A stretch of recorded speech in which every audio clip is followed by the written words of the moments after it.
नमस्कार। इन सूफी कहानियों की श्रृंखला में आज जिस कहानी को लेकर उपस्थित हुए हैं वो कहानी है सिकंदर की। कहते हैं सिकंदर जब अमरत्व की तलाश में इधर उधर ढूंढ रहा था, भटक रहा था, लोगों से मिल रहा था, लोगों से पूछ रहा था कि कोई उपाय कोई बता दे जिससे वो अमर हो सके। तो एक बार ऐसे ही ढूंढते ढूंढते उसे एक फकीर मिलता है जो उसे पता बताता है कि दूर पहाड़ों पर एक गुफा है और उस गुफा के अंदर एक सरिता बहती है, एक नदी बहती है, एक जलधार है जो बह रही है, जिसका जल तुमको अमर कर देगा। सिकंदर जब ये सुनता है तो उसके जीवन का लक्ष्य एकमात्र यही रह जाता है कि वो उस गुफा को ढूंढ ले और उस जल को पी के अमर हो जाए। और सिकंदर जैसा व्यक्ति जब कुछ ठान लेता है तो वो काम करता भी है। सिकंदर ने पहाड़ों का चप्पा चप्पा छानना शुरू कर दिया, गुफा गुफा टटोलनी शुरू कर दी। और कहते हैं कि एक बार वो उस गुफा तक पहुंच भी गया। जैसी निशानियां उस फकीर ने सिकंदर को बताई थीं, वो सारी निशानियां गुफा में उसे मिली, वो सारी निशानियां उसे दिखाई दे रही थी। सिकंदर को यकीन हो गया कि हो ना हो वो सही गुफा तक पहुंच गया है। वो भीतर जाता है और देखता है कि वहां स्फटिक मणि की तरह एक सरिता बह रही है। स्वच्छ निर्मल जल है उसका, मानो अमृत बह रहा हो। सिकंदर तो खुशी के मारे पागल सा हो जाता है, बहुत उत्साहित हो जाता है कि आखिर उसकी ये यात्रा भी विजय यात्रा में परिवर्तित हो गई। वो आगे बढ़ता है, जैसे ही उस नदी से पानी पीने के लिए झुकता है कि ऊपर से कहीं से आवाज आती है, ठहरो।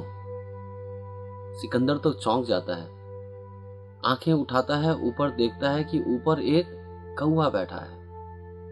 कौवे को वो देखता है कि शायद ये आवाज यहीं से आई है, क्योंकि और तो कोई यहां नजर नहीं आ रहा। वो कौवे को गौर से देखने लगता है तो कौवा कहता है, ठहरो, बताओ तुम यहां क्यों आए हो। सिकंदर कहता है कि मैं इस जल को पीकर अमर होना चाहता हूं, इसलिए मैं यहां इतना ढूंढते ढूंढते आया हूं। वो कौवा सिकंदर की ओर देखता है और उससे कहता है कि एक बार फिर से सोच लो और ध्यान करो इस बात पर कि वाकई क्या तुम अमर होना चाहते हो। सिकंदर कहता है कि हाँ, मैं अमर होना चाहता हूं और मैं अमर होने के लिए ही इतनी दुर्गम यात्राएं कर कर यहां तक पहुंचा हूं। लेकिन तुम कौन हो? तुम ऐसे मुझसे क्यों सवाल कर रहे हो? तो कौवा कहता है कि मैं भी तुम्हारी तरह एक बार यहाँ पर आया था और इस शापित सरिता का जल पीकर अमर हो गया। सिकंदर तो चौंक पड़ता है, बोलता है, इसे तुम शापित क्यों कह रहे हो? तो कौवा कहता है, मैं शापित इसे इसलिए कह रहा हूँ क्योंकि जब से मैंने इसका जल पिया है तब से मैं अमर हूँ और अब ये जीवन मेरे लिए एक बोझ हो गया है। तुम भी एक बार जरूर सोच लो, मैं जोर देकर कहता हूं कि तुम सोच लो। फिर उसके बाद निर्णय करना, तुम पहुंच तो चुके ही हो, अब जल्दी क्या? सोचो विचारो, मेरे जीवन को देखो, मुझसे कुछ तो सीखो।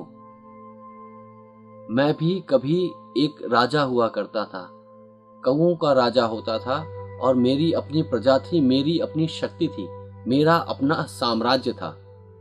लेकिन अब वो बात बहुत पुरानी हो गई। मेरे साथ के लोग सब मर चुके हैं, वो दिन निकल चुके हैं। जो कुछ देखना था जीवन में मैं सब देख चुका। प्रेम, घृणा, मैत्री, शत्रुता, सब कुछ जो भी ये जीवन मुझे दिखा सकता था, जो भी ये मुझे सिखा सकता था, मैंने सब देख लिया, सब सीख लिया। और अब मैं थक गया हूं, परेशान हूं, लेकिन ये जीवन को अब मैं समाप्त भी नहीं कर सकता। मेरे जान पहचान के, मेरे परिवार के लोग जा चुके, उनकी स्मृतियां बस शेष बची हैं। कितनी बार तो मैंने आत्मघात का भी प्रयास किया, लेकिन सब असफल रहा, क्योंकि अब मैं अमर हूं। तो एक बार तुम भी सोच लो, विचार लो, ध्यान कर लो इस विषय पर, मेरे जीवन पर, अमरत्व पर, कि क्या वाकई तुम चाहते हो? तुम चाहते हो कि पृथ्वी के अंत तक तुम अकेले खड़े रहो और सारी पृथ्वी धीरे धीरे कर कर नष्ट हो जाए, और तुम तब भी इसको नष्ट होते हुए देखते रहो, अपने परिवार को बिखरते देखते रहो, और तुम कुछ भी ना कर पाओ, केवल खड़े देखते रहो? और कहानी कहती है कि सिकंदर प्यासा ही लौट आया, उसने वहां का पानी नहीं पिया। तो ये थी छोटी सी कहानी जो बताती है हमारे उस लोभ को भी, कि हम भी कुछ ना कुछ ऐसे प्रयास करते रहते हैं कि जैसे हमें अमर होना है, कि जैसे हम चाहते हैं कि हमारी कभी मृत्यु ही ना हो। उसी के उपाय छोटे छोटे बड़े बड़े हम करते ही रहते हैं, चाहे धन से हो, चाहे पद से हो, चाहे प्रतिष्ठा से हो, चाहे लोकप्रियता से हो, चाहे साम्राज्य से हो, चाहे राष्ट्र से हो, चाहे धर्म से हो, चाहे संप्रदाय से हो, चाहे साहित्य से हो, चाहे कला से हो, चाहे पांडित्य से हो, लेकिन हम अमर हो जाना चाहते हैं। हम चाहते हैं कि हम कभी मरे नहीं। लेकिन कभी एक प्रश्न करें हम भी अपने आप से कि क्या हम वास्तव में अमर होना चाहते हैं? क्या हम वास्तव में चाहते हैं कि हमारी कभी मृत्यु ना हो, हमारे प्रियजन कभी मरे नहीं, हमारा जीवन उनके साथ सदैव ही यूं ही बीतता रहे?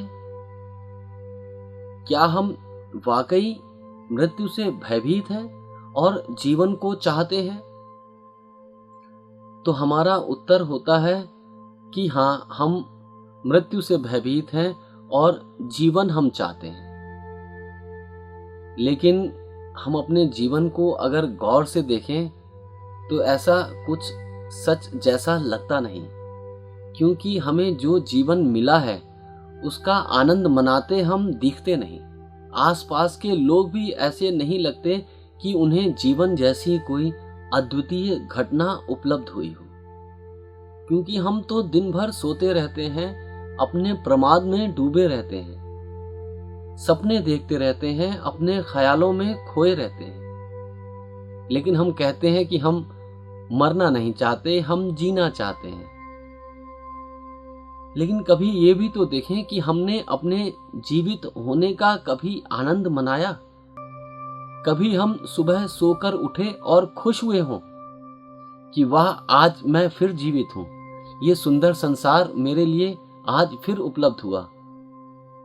क्या हमने कभी सुबह उठकर अपने अगल बगल अपने परिवार को देखकर ऐसा आनंद मनाया कि अरे वाह, आज भी मेरा परिवार पूरी तरह जीवित है, सारे सदस्य जीवित हैं, और ये कितनी प्रफुल्लता का, कितना आनंद का क्षण है कि हम सभी जीवित हैं। तो ऐसा आनंद मनाते हुए भी कोई परिवार नहीं दिखता, कोई व्यक्ति नहीं दिखता। तो कैसे मान लें हम लोग कि हाँ, वाकई हमें जीवन चाहिए? हाँ, ये जरूर है कि हमें मृत्यु नहीं चाहिए, लेकिन जीवन चाहिए, इसमें थोड़ा संदेह होता है। तो अगर वाकई हम जीवन का आनंद लेना चाहते हैं, इस संसार का आनंद मनाना चाहते हैं, अपने प्रिय संबंधियों के जीवन को अगर हम मूल्य देते हैं, तो वो स्पष्ट हमारे कृत्यों में दिखना चाहिए। हमारे झगड़े, हमारे स्वार्थ, हमारे जीवन का ढंग ऐसा बिल्कुल भी नहीं लगता कि हम जीवन की ओर अग्रसित हो रहे हैं।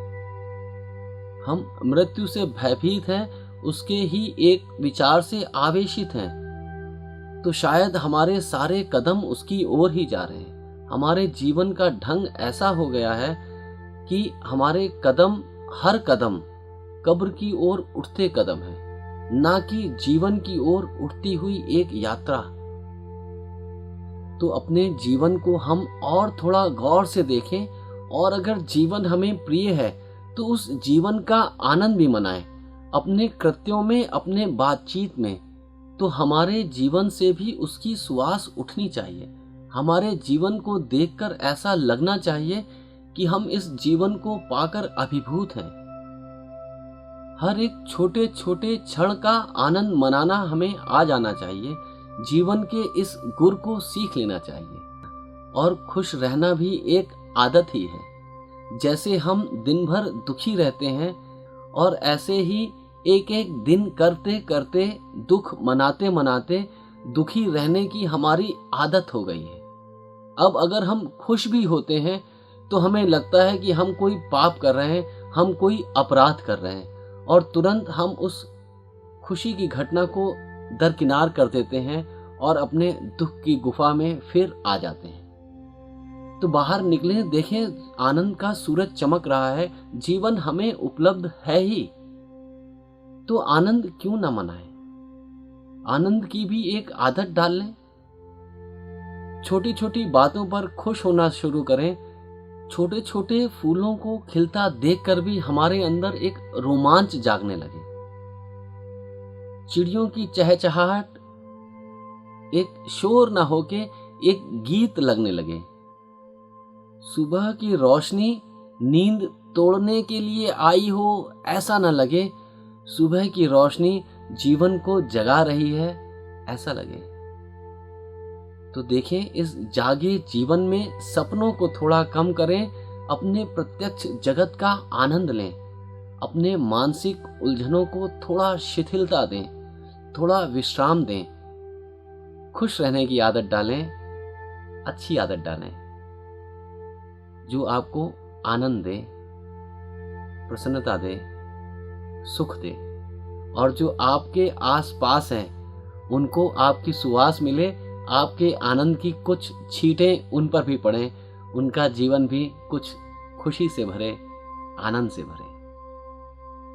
तो यूं ही हंसते मुस्कुराते जीवन का आनंद मनाते, उसका उल्लास मनाते, हर रोज लोगों को देखें तो खुश हो जाएं कि देखो सारा जगत जीवित है, मैं भी जीवित हूँ, ये जगत, मेरे प्रिय संबंधी सब जीवित हैं, ये छोटा सा फूल जो मेरी क्यारी में उगा है ये भी जीवित है, वो ओस की बूंद जो अभी ढल जाएगी घास के तिनके में से वो भी जीवित है। ऐसे ही जीवन को चारों ओर देखना शुरू कर दें, और ये चारों ओर जो खिलते जीवन की सुवास है हमें ये घेरने लगेगी, हमारे अंदर भी वो फूल खिलने लगेंगे और इनकी सुवास आपस में घुलने मिलने लगेगी।